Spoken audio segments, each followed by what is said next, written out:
I think there's a large question about how this generation will connect to Israel or not. It's a very big question. I mean, compared to the generations of my parents and my great-grandparents who instinctively and almost unconditionally embraced Israel. These generations are going to be, I think, more judgmental, more focused in their decision making. How can Israel engage them? How can Zionism engage them? Well, I think there's no substitute for being in Israel. From afar, you can create whatever abstraction of Israel you want. In some cases, it will be a romanticization of Israel. In other cases, it will be a demonization of Israel, or something in between. But for me, and I know this from my own experience, until I actually went to Israel for the first time, it was an abstraction. In my case, a romantic abstraction.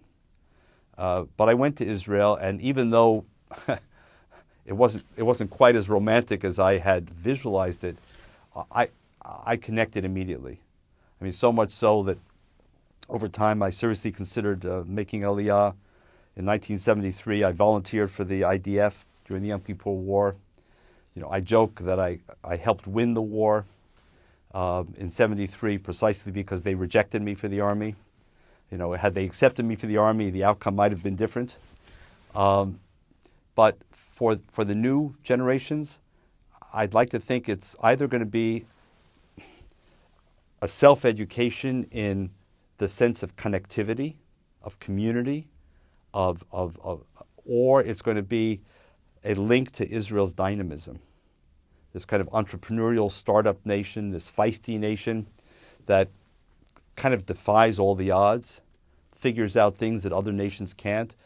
That's the Israeli spirit.